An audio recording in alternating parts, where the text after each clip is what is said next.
Wow.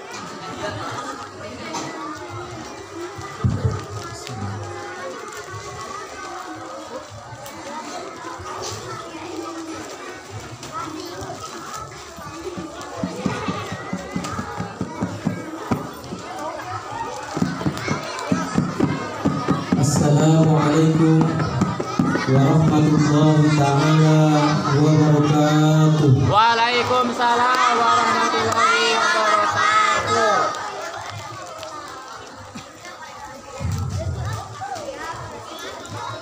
Masih ayakan apa baliutnya punya. Nyuhunkeun ngawalan salamna sekali deui bios. Doakeun heula urang sadaya mudah-mudahan mengucap salam sing diberkahkeun ku Allah Subhanahu wa taala. Amin. Mengucap salam mudah-mudahan rumah tanggina sakinah mawaddah warahmah. Amin. Mengucap salam mudah-mudahan sing tiasa arangkat haji ka Makkah, sing tiasa wukuf di Padang Arafah, sing tiasa tawaf di Ka'bah. Mudah-mudahan wajah salam senantiasa ziarah ke makam Nabi di Madinah. Amin ya Allah ya Rabbal. Orang haji bisa kembali rumah megah, mobil mewah. Oke, mudah-mudahan sing marawat husnul khatimah.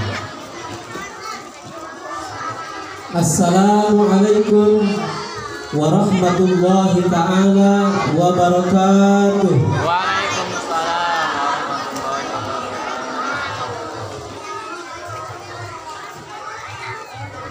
Alhamdulillahilladzi asra abdahu lailan minal masjidil haram ila masjidil aqsa liyuriyahu ayatihil kubra. Wassalatu wassalamu ala sayyidil mustafa wa ala alihi wa ashabihi ahli sidqi wal wafa. Salatan wa salaman daimaini mutalazimain ila dzikra amma ba'du. Faqad qala Allah ta'ala fil Qur'anil Karim wa huwa asdaqul qailin. A'udzu billahi minasy syaithanir rajim. Bismillahirrahmanirrahim. Wa laqad ra'ahu nazlatan ukhra inda sidratil muntaha. Al-ayat sadaqallahul azim wa sadaqa rasulul habibul karim wa nahnu ala dzalika minas syahidin was sakirin walhamdulillahi rabbil alamin. Qala an-nabiyyu sallallahu alaihi wasallam akrimu rajaban yukrimkumullahu bi alfi karamatin yaumal qiyamah. Wa qala du'a Allahumma rabbi ishrah li sadri wa yassir li amri wahlul 'uqdatam min lisani yafqahu qawli. Allahumma ij'al jam'ana hadha jam'an marhuman wa tafarruqana min ba'dihi tafarruqan ma'suman bi rahmatika ya arhamar rahimin. Amin ya rabbal alamin. Ma'asyiral muslimin wal muslimat, para jamaah rahimakumullah. Sadaya puji milik Allah Subhanahu wa taala. Anu paratos mampalin pirang-pirang kalimatan ka urang sadayana. Nikmat janten jalmi, nikmat panjang yuswa, nikmat sehat wal afiyah, oge nikmat iman jeung nikmat Islam. Alhamdulillah. Salawat wa salam mugia salamina cumipatkeun ka paduka alam kakasih Allah habibana wa nabiyana Muhammad sallallahu alaihi wasallam, ka kulawargina, ka para sahabatna, ka para tabi'in, para atba'ut tabi'in. Mudah-mudahan orang sadaya kalebetkeun dilebet ka syafaat imantana. Amin ya rabbal alamin. Al-mukarramun, para alim ulama, al-mukarramun, para kiai, para ajengan, wabil khusus guru kita semua beserta keluarga, semoga Allah panjangkan umurnya, amin, berkahkan kehidupannya, amin, dimudahkan segala urusannya. Amin ya Allah ya Rabbal alamin. Juga Al-Mukarram Bapak ataupun Ibu kepala sekolah beserta guru-guru yang senantiasa hadir pada pagi hari ini. Juga tak lupa rekan-rekan seperjuangan yang alhamdulillah pada hari ini ada beberapa orang yang hadir. Yang saya banggakan adik-adikku sekalian, baik putra dan putri, semoga jadi anak yang soleh dan salehah. Amin ya Allah ya Rabbal alamin. Hadirin wal hadirat jamaah rahimakumullah. Bu, rame ya? Rame ya. Setiap orang tentu mengharapkan kebahagiaan dunia dan akhirat. Betul gak Bu? Betul. Ibu pengen bahagia? Bapak pengen bahagia? Pengen. Adik-adik mau bahagia? Pasti setiap orang pengen hidup bahagia ataupun mati dalam keadaan bahagia. Jemaah yang dimuliakan Allah Subhanahu wa taala, apakah orang yang banyak duit bahagia? Belum tentu. Hah? Orang yang banyak duit bahagia? Belum tentu. Belum tentu. Faktanya orang yang banyak duit, banyak yang tinggal di belakang jeruji besi ya, di penjara. Apakah orang banyak? Apakah orang yang tinggi jabatannya bahagia? Belum tentu. Belum tentu. Banyak orang yang berjabatan tinggi tapi hidupnya di bawah balik jeruji besi. Bukan karena harta. Harta tidak jadi jaminan bahagia seorang. Kedudukan tidak jadi jaminan bahagia seorang. Dan juga yang lainnya.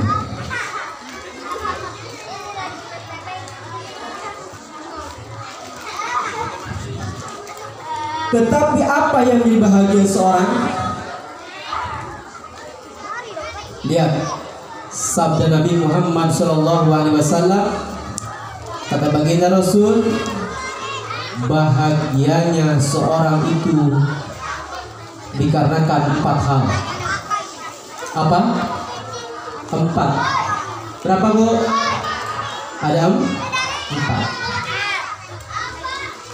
Yang pertama adalah seseorang akan merasakan hidup bahagia apabila mempunyai istri yang solihah.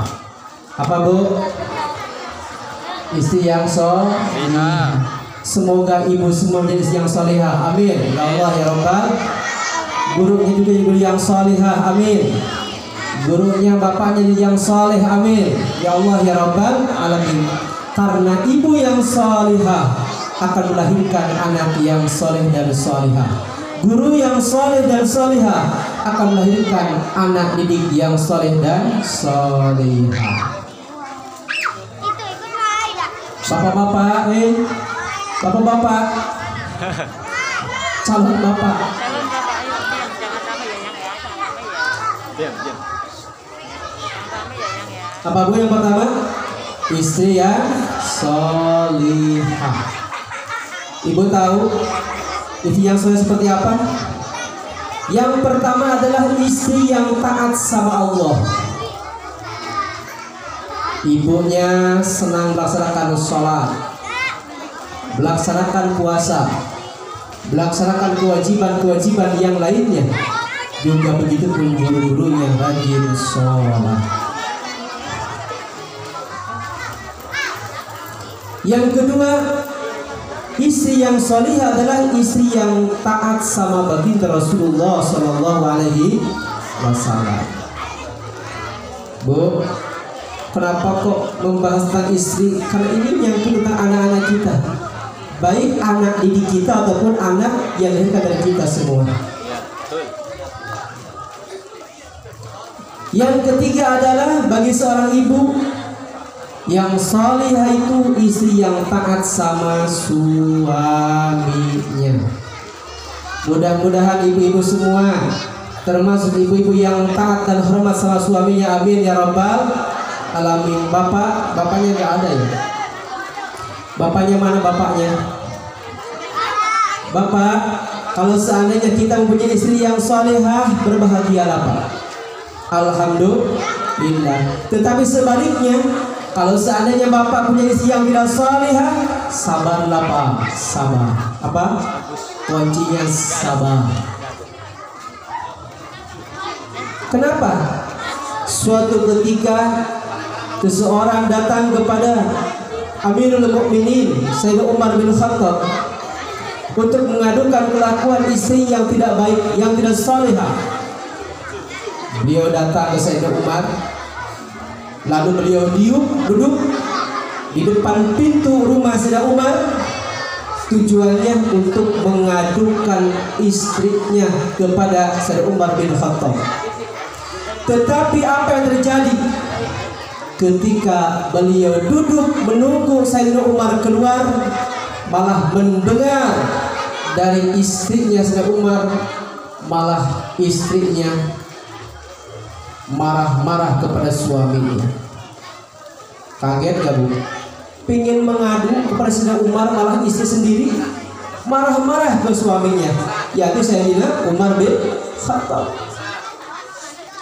Lalu pemuda tersebut mengambil kesimpulan, istri Amirul Mukminin seperti ini, apalagi saya. Akhirnya beliau kembali dari rumah Sayyidina Umar untuk menuju pulang kembali. Ketika mau pulang, Sayyidina Umar melihat seorang pemuda tersebut. Wahai fulan, Sayyidina Umar, kemari. Ada hajat apa kau datang ke sini? Kata pemuda tersebut, aku akan mengadukan istrimu kepada engkau. Tapi ternyata istri kau sendiri malah seperti itu pada istri suamimu. Maka Sayyidina Umar ketika dimarahi istrinya, diam, tidak berbicara. Makanya Pak, kalau suami istri ibu marah, istri suami istri kita marah, diam. Bila perlu kita makan obat tidur saja, tidur. Gak boleh ngomel. Kalau istri ngomel bahaya, betul nggak? Istri kan marah-marah, suaminya diam, ibu ya, diam. Bila perlu, udah beres mah ngomongnya. Malu nggak? Malu nggak? Sudah marah-marah kita, ada gelas lempar, ada TV dibalik, ada baskom diterbangkan, lepas semua. Bapaknya diem loh. Udah selesai mah, udah. Malu lah kita semua. Tapi Sayyidina Umar ketika dimarah-marahi, istrinya tidak berkata apa-apa, malah dia diam. Kata pemuda tersebut, wahai Amirul Mukminin, kenapa engkau terdiam ketika istrimu marah kepada Anda? Kata Sayyidina Umar, karena aku diam, istriku yang selalu memberikan ASI kepada anak-anakku. Bu, memberikan ASI kepada anak kewajiban siapa, Bu? Kewajiban siapa? Suami. Kalau istrinya gak bisa nyusui, yang beli susu siapa? Suaminya beli susu ke apa? Betul gak? Kalau istrinya gak ada, maka carilah orang yang bisa menyusui anak-anak kita. Tapi kan Sayyidina Umar, istriku selalu menyusui anak-anakku. Yang kedua, kata Sayyidina Umar, istriku selalu menyediakan makan untukku. Siapa yang suka masak, Bu? Suami apa istri? Istri.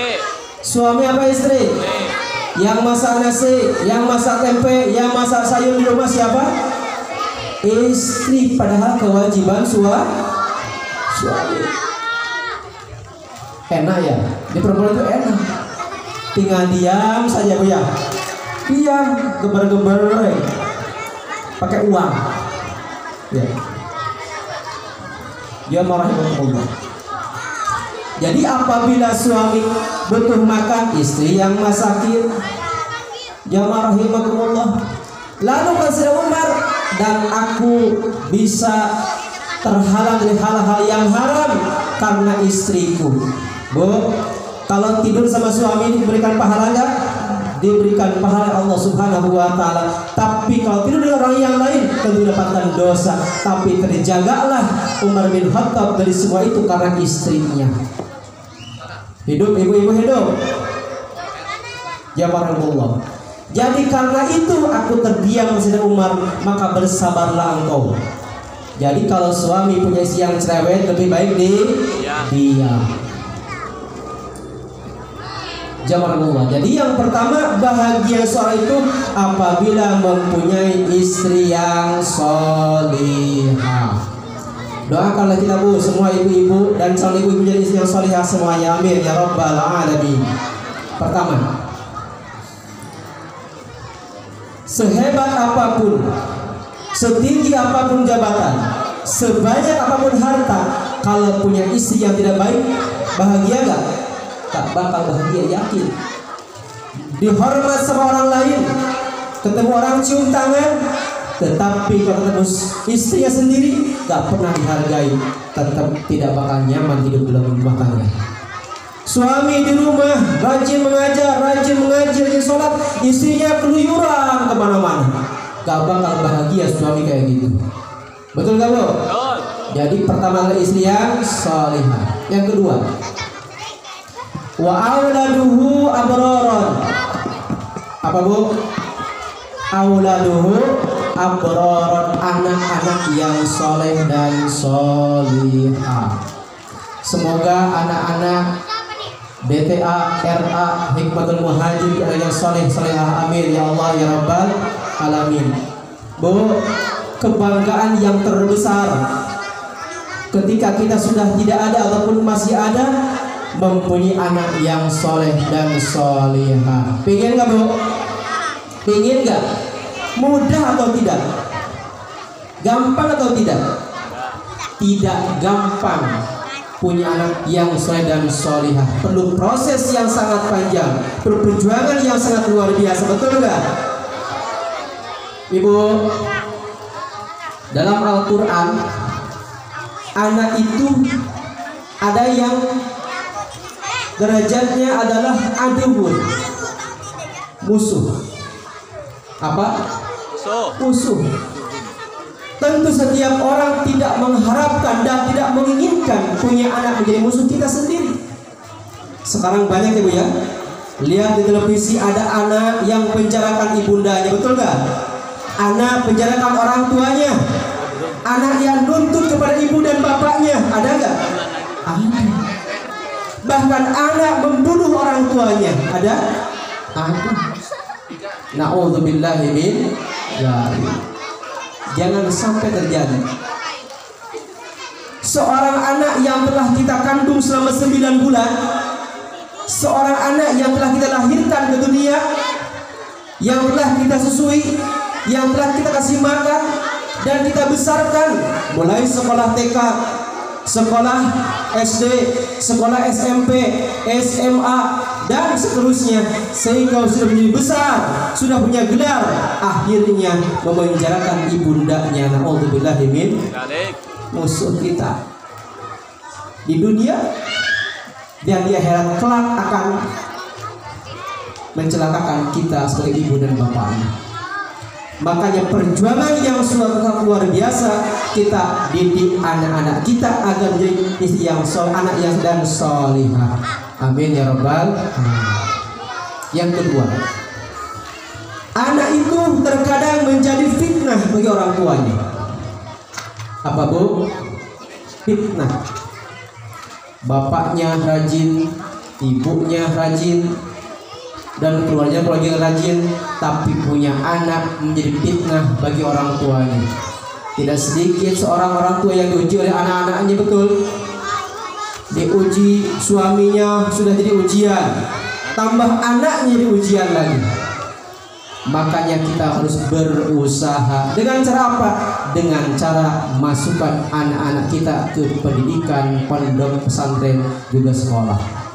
Makanya guru saya dulu bilang, seluruh alumni, kata guru saya, tidak boleh menyekolahkan anak, tapi harus 2 sekolah, sekolah dan pesantren. Mas santren bari sekolah. Alhamdulillah pendidikan di sini sudah bergabung dengan pesantren. Tentu harapan kita nanti sibuk kita, capek kita, dan lelah kita dibayar oleh Allah Subhanahu wa taala melahirkan anak yang soleh dan solehah. Amin ya Allah ya rabbal alamin.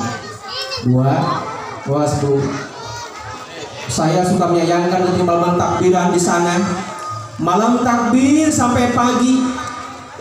Malah anaknya terlantar di pos ronda, nyampai ibunya ngagoler isuk-isuk canhuda. Kenapa?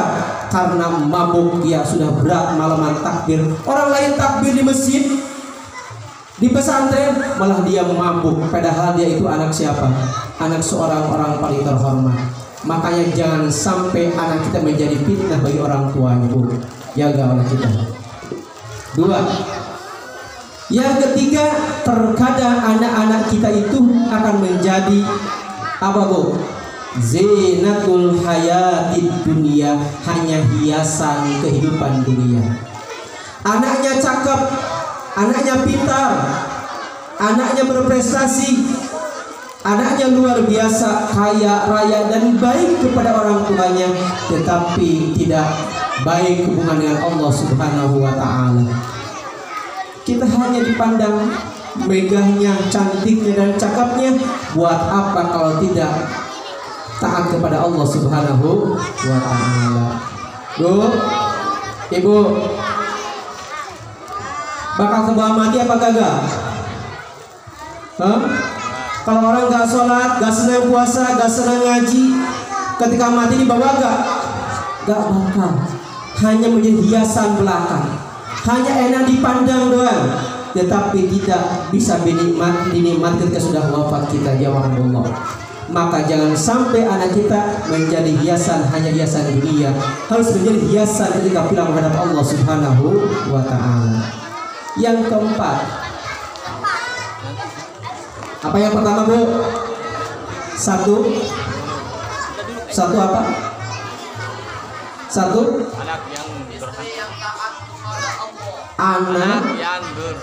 anak terkadang menjadi musuh. Kedua menjadi fitnah. Ketiga adalah hanya hiasan belakang, hanya hiasan dunia. Yang terakhir, yang keempat adalah anak-anak kita yang kita harapkan semua. Apa? Anak yang enak dipandang, enak didengar, yang taat sama Allah dan taat sama Rasul, taat sama orang tuanya, berguna nusa bangsa dan agama. Amin ya Allah ya Rabbal alamin. Yaitu yang dikatakan Allah disebutkan qurrata a'yun. Ibu punya anak cerdas, punya anak pintar, punya anak jabatannya tinggi, terhormat, kekayaannya banyak, tapi luar biasa ibadahnya kepada Allah dan Rasulnya, luar biasa hormat kepada orang tuanya. Pengen gak, Bu? Pengen gak? Tentu semua orang tua mengharapkan semua itu. Bukan hanya dinikmati di dunia, apalagi menjadi fitnah, apalagi menjadi musuh kita semua. Na'udzubillahi min dzalik. Makanya kita berusaha agar anak-anak kita menjadi anak yang soleh dan solihah. Jamaah rahimakumullah. Lalu bagaimana caranya agar kita punya anak yang soleh dan solihah?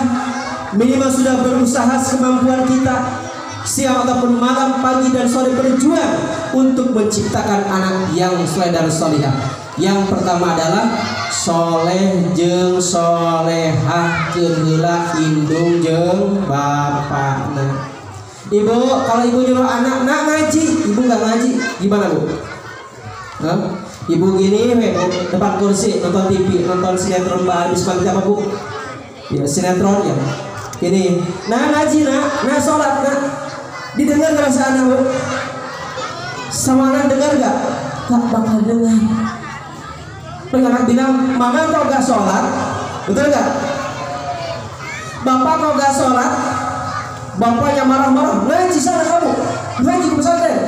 Tapi bapaknya pakai kolor sekiu, baru nonton, ya nonton TV. batu mangkat ke masjid abring-abringan, iman jauh-jauh we. Salat, didengar gak? Gak bakal didengar. Coba contohin, pakai sarung yang bersih, pakai baju yang rapi, pakai peci bawa sorban. Nah, yuk kita sholat, bawa anak ke masjid. Gitu gak bu? Gitu gak? Bapaknya suruh ke masjid, ibunya di rumah masing-masing. Ini mah ibu-ibu, bapak-bapak, anak-anak masing-masing ibu ya. Maka jangan harap bu. Jangankan di akhirat nanti, di dunia pun anak sudah bisa balik-balikan orang tuanya. Bapak kok gak sholat, bapak kok gak ngaji. Ya makanya ibu dan bapak harus soleh dan solehah dulu. Coba contohkan kepada anak kita, bagaimana berbicara yang baik. Ngomong sama anak pelan-pelan, sopan, sehingga anak mengikuti kita. Bu, sering saya di rumah, kalau di rumah habis maghrib ngambil Quran, baca Quran, anak saya suka ikut. Gak pernah nyuruh sama anak, tapi anak ambil Quran, duduk samping saya, ikut baca Quran, ikut buka-buka Al-Quran. Makanya biasakan didik anak itu jangan banyak ngomong, tapi banyak praktek. Lakukanlah di rumah masing-masing. Jamaah rahimahullah. Betul gak bu? Jadi jangan sampai bapaknya asik nonton, ibunya asik nonton, anaknya dimarah-marahin, kamu gak ngaji, gimana sih punya anak dukung banget, dicaci maki anak sama orang tuanya. Makanya gak bakal anak ikuti jejak langkah orang tuanya. Maka ada bahasa, guru kencing sambil berdiri, anak kencing sambil lari. Makanya contohkan yang baik. Jadi mulai dari diri kita sendiri. Begitupun guru pendidik di sekolah ini, semua contohkan sikap yang menjadi guru, baik laki-laki atau perempuan. Coba berikanlah contoh yang baik kepada anak. Bagaimana berucap yang baik, bagaimana tingkah laku yang baik, dan bagaimana apapun yang kita kerjakan, insya Allah anak-anak kita tidak terlalu susah untuk dididik oleh kita, karena mengikuti jejak langkah kita semua. Jamaah rahimahullah. Jadi yang pertama soleh jeung solehah, kedua sahaja ibu jeung bapak.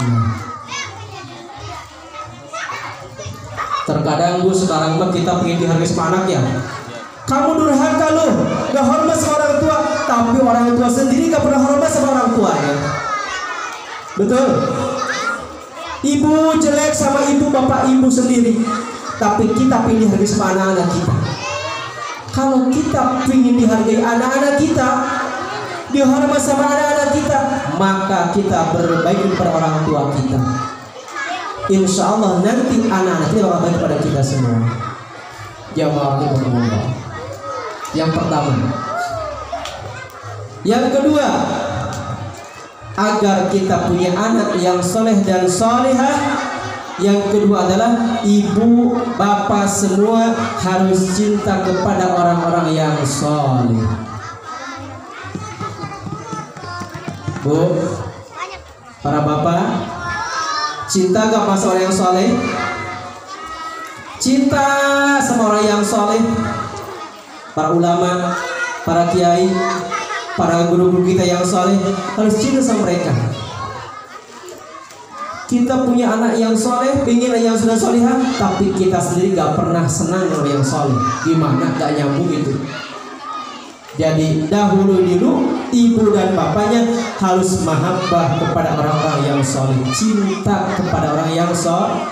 Ibu nyaah ke agama soleh, nyaah ke bu, nyaah ke, nyaah naon, nyaah naon bu, nyaah merek. Ya bu ya, nyamer. Ketika kita mau lahiran, perut buncit 9 bulan, dibawa ke bidan, gak bisa keluar, lama ini. Coba, nak minta air sama Pak Kiai, betul gak? Minta air sama Kiai, dikasih air. Sudah lahir ke dunia, coba nak panggil Kiai, anak sudah lahir, tolong diadani, bapaknya bisa adan. Naudzubillahi min dzalik. Sudah besar sedikit, digunting rambutnya 7 hari, panggil siapa? Kiai juga. Pengen diselamatin, Udah besar sedikit dihitam, panggil siapa? Panggil kiai juga, pingin doanya. Terus sampai besar, pingin nikahkan anak, panggil juga kiai, pingin doanya. Betul gak? Nanti Bu. Jadi urang mah sok loba nita lebar mere nyaah merenya punya. Itu. Urang punya mobil 4, beli lagi 1 lagi 5 beli lagi 1 lagi 6, motor 2 beli 1 lagi, 3 beli 1 lagi, terus bertambah. Rumah punya 2 beli lagi. Duit banyak terus dikumpul-kumpul, tapi kiai gak pernah diperhatikan. Orang-orang yang soleh gak pernah dipedulikan. Padahal yang mengajarkan setiap hari anak-anak kita sholawat adalah guru kita. Yang setiap hari mengajarkan anak-anak kita bisa belajar sholat, guru kita. Yang setiap hari mengajarkan anak-anak kita hormat kepada orang tuanya, hormat kepada gurunya, adalah gurunya sendiri. Tapi kita tidak pernah peduli dengan mereka semua. Tapi insya Allah guru kita berjuang tanpa pamrih, insya Allah. Semoga panjang umurnya, amin ya rabbal alamin. 2, apa Bu? Mahabbah kepada orang-orang yang soleh. Yang ketiga adalah ibu dan bapak sekalian, kalau kita ingin punya anak yang soleh dan solehah, usaha kita yang harus kita lakukan adalah yang ketiga, berilah makan yang halal, minum yang halal, pakaian yang halal. Pastikan setiap makanan dan minuman yang dimasukkan ke perut anak-anak kita dari jalan yang halal. Kenapa seperti itu? Karena kalau kita berikan makan dari jalan yang tidak halal, kata Nabi, idza akalal haram qassa qalbuhu. Apabila memberi makan yang haram, maka hatinya akan keras, susah dididik, susah diajarkan, susah dinasehati, susah segalanya. Makanya hati-hati. Jadi pastikan ibu dan bapak memberikan kepada anak kita di jalan yang halal dan thayyiban mubarakan fi. Yang ketiga.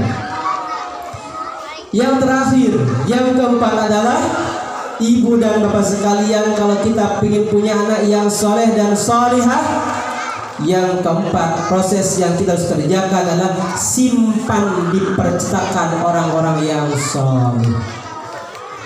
Bu, hari ini, saat ini, tempat yang paling apa Bu? Tempat yang paling tepat untuk mencetak anak-anak yang soleh adalah pondok pesantren. Betul nggak Bu? Betul nggak Bu? Semoga pondok pesantren kaum muhajirin berkembang terus, amin ya Allah ya rabbal alamin, dan diberikan kesehatan Allah subhanahu wa ta'ala, keluarga besar semuanya, amin ya rabbal alamin, dan santri-santrinya pun diberikan kesehatan Allah subhanahu wa ta'ala, amin ya Allah ya rabbal. Jadi ibu kalau ingin, kita di rumah ingin bikin kue bandros, tahu bandros? Pancong atau pancong yang kotak-kotak sebelah-sebelah kayak gitu, kayak ban motor itu, tahu pancong? Bahan apakah yang kita perlukan?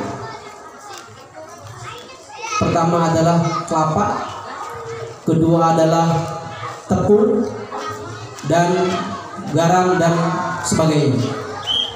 Lalu setelah ada bahan-bahan semua, apa yang kita perlukan? Cetakan pancong, Ibu ya. Apa? Cetakan pancong. Kalau ibu bikin kue pancong bawa katil jadi nggak?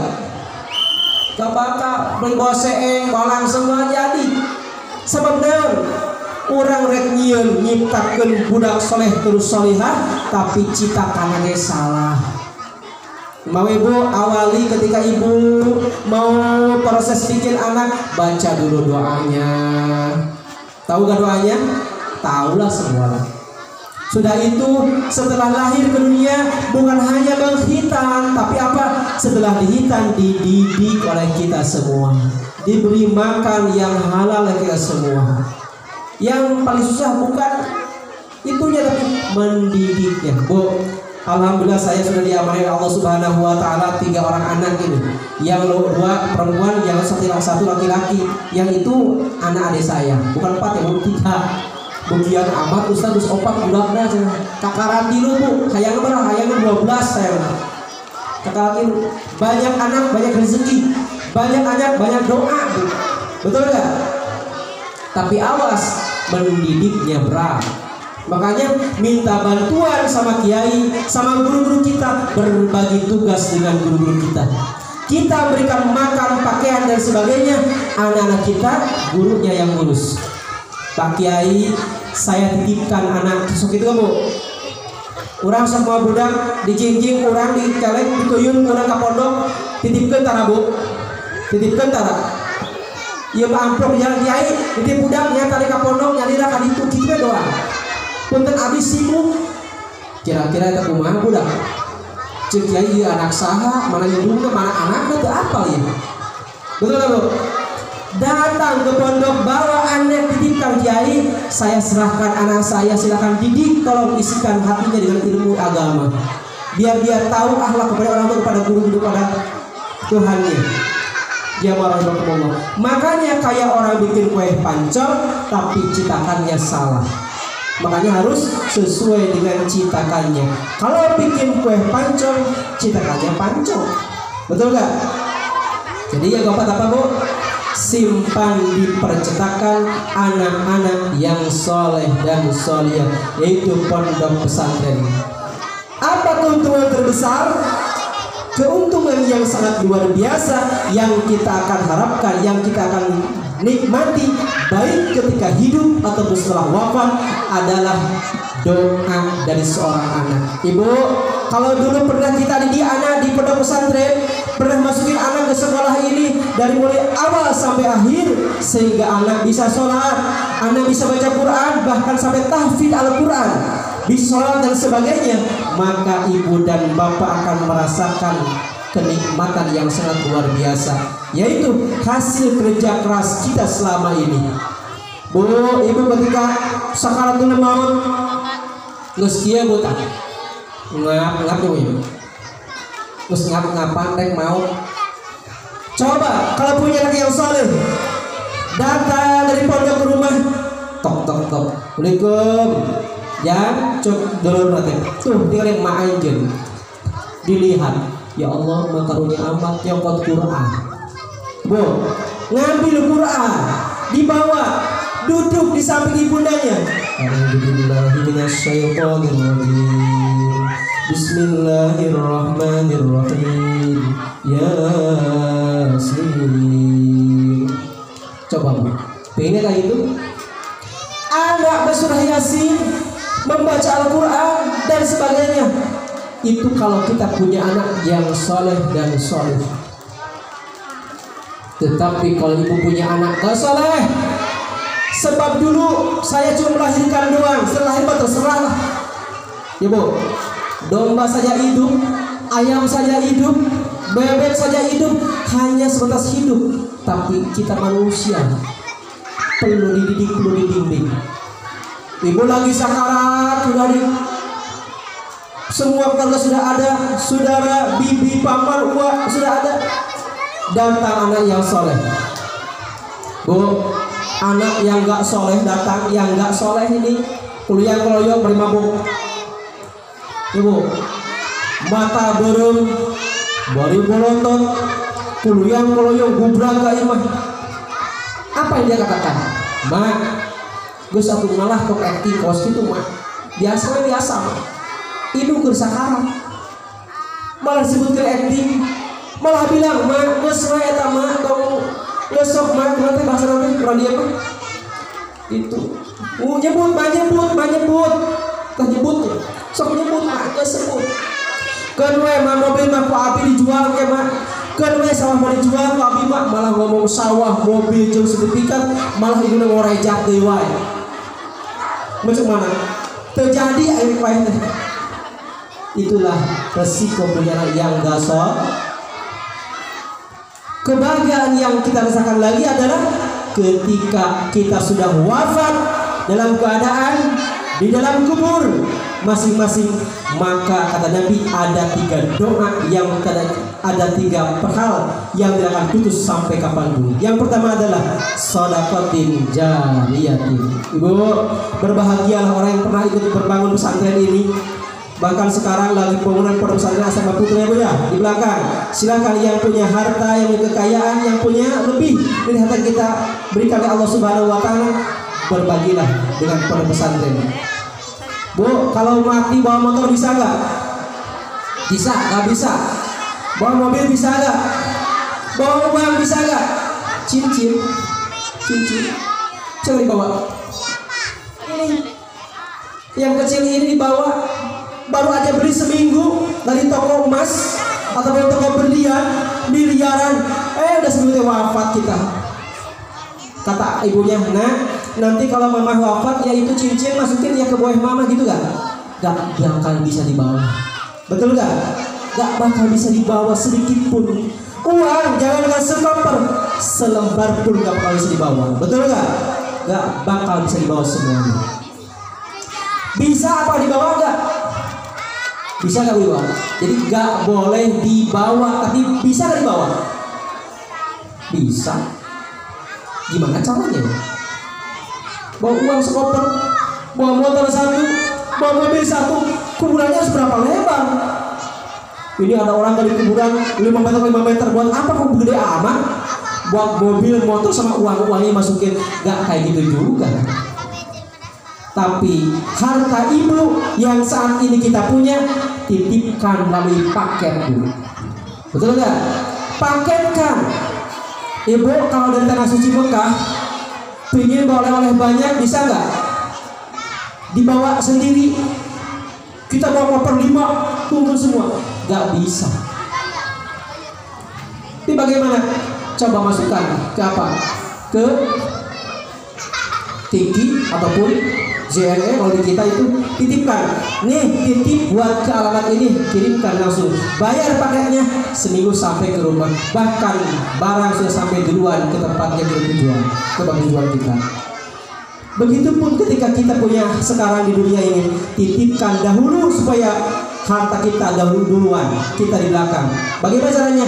Titipkan di pondok pesantren. Belikan semen, belikan besi, belikan pasir, belikan batu untuk pondok pesantren, untuk masjid dan sebagainya. Itu caranya Bu. Jadi gak boleh kita wafat bawa motor dikubur di motor ngerendeng yang anyar dalam bar. Tidak bisa seperti itu. Jadi titipkan dahulu. Yang kedua adalah ilmu yang bermanfaat. Dulu saya belajar di pesantren ini nikah tahun 2010, ya Bu ya. 2010 angkatan Ustadz Agus sama Ustadz Munir, itu angkatan saya dulu. Jadi alhamdulillah di sini kurang lebih 5 tahun dari tahun 2005 sampai 2010. Dan 2010 hijrah ke kota Karawang, lain kota Kampung Karawang lah. Kampung Karawang ya, bukan kota. Walaupun Karawang di kampungnya gitu, dekat Bekasi, perbatasan Bekasi. Alhamdulillah sampai saat ini saya punya anak 3. Dan alhamdulillah di rumah ada anak-anak pengajian juga, ada anak-anak PAUD juga, ada anak-anak diniyah juga. Alhamdulillah ibu-ibu majelis taklim Jumat dan hari-hari yang lainnya. Alhamdulillah ini berkah guru-guru kami semua, baik yang di pondok ini ataupun yang di luar sini. Sehingga saya bisa mengajarkan A kepada anak kita. Anak yang 10 A, saya bacakan ba, anak yang lain ba semua, sehingga 1 sampai 10 bahkan sekian ratus bahkan tak terhingga. Itulah ilmu yang diamal oleh kita. Mudah-mudahan bermanfaat buat kami semua. Amin ya Allah ya Rabbal alamin. Yang terakhir adalah waladin sholihin yad'ulah. Bu, ibu sudah masuk ke liang lahat. Apakah suami kita ingat Bu? Alhamdulillah ingat suami kita. Ketika kita sudah wafat, anak kita ingat gak? Alhamdulillah anak kita ingat. Kenapa? Kok bisa ingat kayak gitu? Karena selama ini aku mengorbankan harta, tenaga dan kekayaan untuk mendidik anak-anak kita. Makanya ketika kita tinggalkan, ketika kita wafat, anak baca Quran, ibu mendapat pahala baca Quran. Anak baca zikir, ibu mendapat pahala zikir.